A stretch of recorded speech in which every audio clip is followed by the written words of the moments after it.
And welcome to 5 After 5. I'm Frank Cusimano. This is Corey Miller. We hit the 5 hot topics of the day in sports. Corey, let's get to it. First one, everybody's wanting the Cardinals to make a move. They made a move. They got Corey Dickerson, probably not the move most people wanted them to make, but they did something. What do you think of this move, first impression? Well, if he's healthy, and he hasn't been healthy for a couple of seasons, he does have some pop with that bat. He's had an all-star season, a bunch of 20 home run seasons.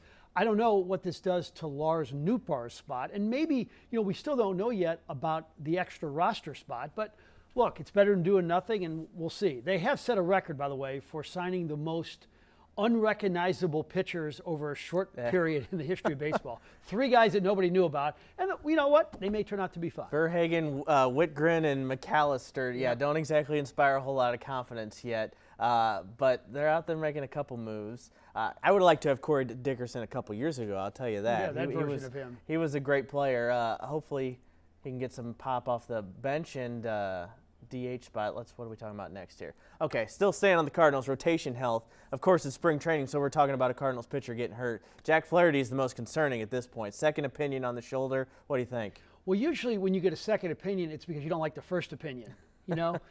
It doesn't look good. And, let's face it, Jack Flaherty has pitched very little baseball in the last 2 years. So this would be a third year. And here's the thing that's really scary is that, you're a really good team if, like, Dakota Hudson is your third starter and Miles Michaelis is your fourth starter and Steven Matz is your fifth starter. Now, this changes everything. I mean, Jake Woodford may be fine, but you needed elite at the top. And this is also assuming that at 40 years old, Adam Wainwright's going to there's again. I was just going to say that. What do you think the chances are they maybe push Matthew Liberatore's timeline up a little bit? Absolutely. Yeah.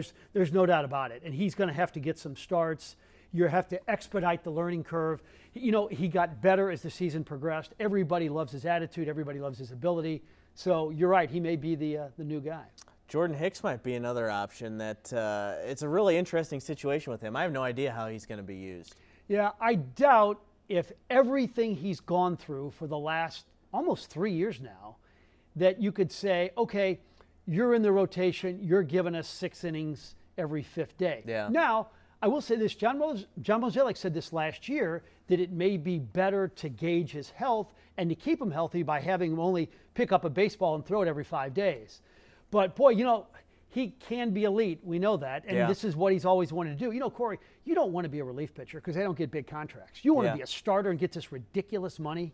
These 4-year deals at $20 million a season. These closers, they're like indispensable. They have one great year, they get one contract, and they move on. Yeah. Don on Facebook asking what happened to Albert. Well, nothing yet. He's still waiting for a team. I think that looks like a longer and longer shot at a reunion as we drag on here. Probably. They don't. Here's the thing: is he's coming back to play baseball to hit 21 home runs. About 25% of the pitchers are left-handed. Mm-hmm. So he's not going to get a chance to hit 21 home runs. So it kind of defeats the purpose. I will say this: I saw pictures of him. He does look like he's in better shape. He does. So. Look, the initial reports were Cardinals, Mariners, and Rockies had shown a little bit. Yeah. I'd love to see him in Colorado to see if he could get to 700 there. I think he could do it pretty easily at that altitude. Yeah. All right, what's our next thing we're talking about? Okay, we kind of touched on this. What's one thing? Everybody wants Trevor's story.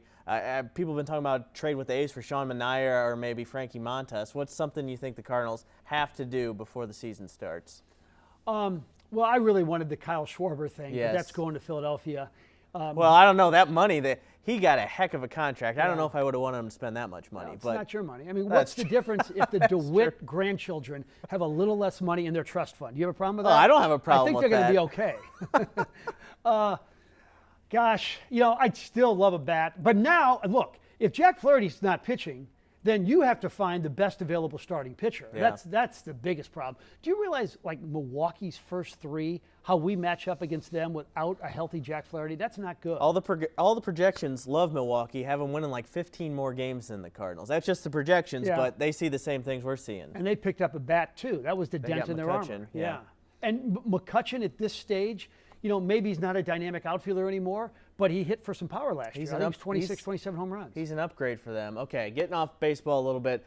talk about replacing Kanzo Martin at Mizzou. We were just talking about this as you came off the set. Couple interesting names being thrown out there so far. What are you hearing? Well, I think that Todd Golden from San Francisco is a really interesting candidate, big on analytics, makes a dynamic impression with recruits, worked 2 years with Bruce Pearl. He's at a program that hasn't won anything in a long time, and he's had 2 great seasons in his 3 years there. I think he's got a chance. But I also wonder about all these mid-major guys. You know, the guy at Murray State's really good. The guy at Drake's good. He's got a son that can play. But can any of those guys come into the SEC and beat Bruce Pearl, John Calipari, and Rick Barnes? Or do you have to take a gamble on a guy with a questionable reputation like Sean Miller, who could do that right away? So I think a lot of Mizzou fans want to see a reunite Kim English moment in Mizzou. Still a little young, only 1 year at George Mason as a head coach, but you could tell this guy was going to be a good coach from the time he was still a player. What do you think about that avenue? I like the idea, and he's already recruited in a big-time way at the University of Tennessee. They stacked those top 5 classes. Now it's a little easier to recruit when Rick Barnes is your head coach, but there's no way that Kim English could walk into a living room and not make a great impression. And we know he's a basketball historian, so you surround him with a couple of veteran coaches. Here's my other idea, and this is definitely a long shot. You probably heard me talk about it. But wouldn't you like to have a guy who played for Pat Riley and Greg Popovich, who's the all-time leading free throw shooter in NCAA history, who was the G League Coach of the Year, who's won a G League championship, and his name is Blake Ahern, and who is tight with John Beilein, and I think Beilein maybe would come with him, maybe Barry Hinson, your director of operations. You hire a guy like Chris Lowry, who's recruited the area, really good for 2 decades, and then maybe an NBA guy with great ties to Europe. I mean, you could put together an interesting staff. Now, I think that, people at Missouri are going to say, wait a minute, he hasn't won a game as a college head coach. He hasn't. This is a gamble, but sometimes you got to think out of the box. To bring Barry Hinson along, they better let him talk at press conferences. Oh, that's all I'm asking for. Yeah. We'll get to our last thing, but real quick, Jim on Facebook asked him, will Doug Armstrong pull off another great one before the deadline? Boy, it seems like the defenseman that he was targeting, one's hurt, one's hurt, one's already been traded. Yeah. I don't know. It's interesting. It shouldn't come down to one game.